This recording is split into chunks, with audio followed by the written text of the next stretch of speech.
Matizni qayta olibsan, Shohjahon? Ha, hali akamga bergan mashinamiz 2 yilga beruvdik-ku.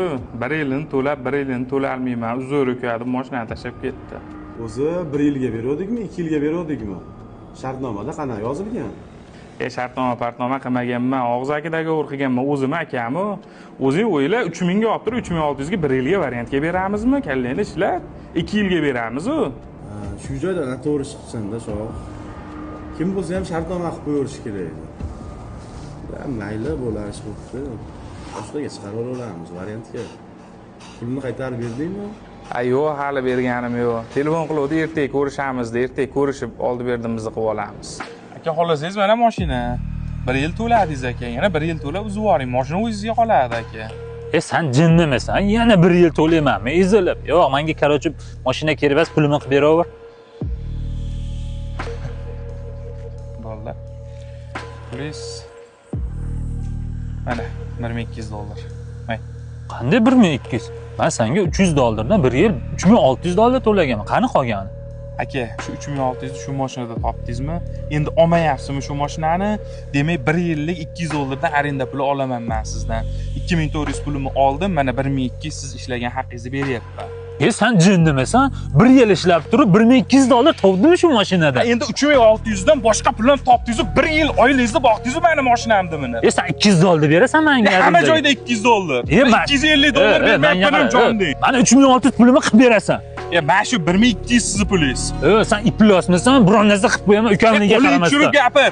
Akam siz hurmat qilyapman. Birinchi iflosgarchilikni siz qilgansiz. Qachon? Eslaysizmi? Bundan ancha yil oldin. Dadam o'tganlaridan keyin bu uyda o'zim yonimdan qurganman bu imoratlar. Qanday senga tashlab chiqib ketaman? Bu uyni sen bo'shatib chiqib ketasan, tushundingmi? Ha aka, siz qurgan paytingiz men kichkina balacha edim-ku, kattaroq bo'lganimda qarashardim men ham. O'zi aslida ota-onaning uyidan yosh katta farzand chiqib ketishi kerak-ku.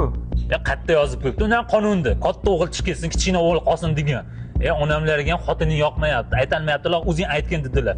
Qarshi senga bir hafta muhlat uyni bo'shatib qo'yasan. Chayla to'vasanmi, arendaga uy to'vasanmi, kapla to'vasanmi, o'sha yerga chiqib ketasan, tushundingmi? Aka, shuncha payt sig'ib turgan uyimizga endi sig'mayapmizmi? Onamja unaqa deb bormagandirlar. Shuni dedilar, yoqmayapti qarchi xotining. O'zi endi uylangan bo'lsam aka, hali tayinli ishim ham yo'q, qaytga turaman, arendaga berishga pulim ham yo'q. Ukangizmanu birga yashab turaylik aka. Nima sanlar boqar, zerikdimmi? Yo onam boqim, yo ayolimni, farzandlarim boqim, yo seni, yo xotiningni boqaymi? Har kuni kelaman, ming'ir, kundan gapiryapti. Unaqa qilib ketdi, bunaqa qilib ketdi, buna ovqat qolmabdi, unaqa qilmayapti dedi. Zerikdim. Qarchi uyni bo'shatasan, tushundingmi? Bu uy meniki. Qayerda yashasang yashaver. Bo'lmasa xohlasang, mayli yashaver. Oyiga $300 dan arenda berib yashaysan, tushundingmi? $300? Og'zingizni bir chekkasidan chiqib ketyapti aka. Nima endi o'zimni uyimga arenda berib turamanmi? Ha, shunaqa arenda to'laysan. Mayli, haftaning oxirigacha bir gap bo'lar. Qanaqa bir gap bo'ladi? Bugun seshanbami? Keyingi seshanba ishdan kelgancha uyni bo'shatib qo'y.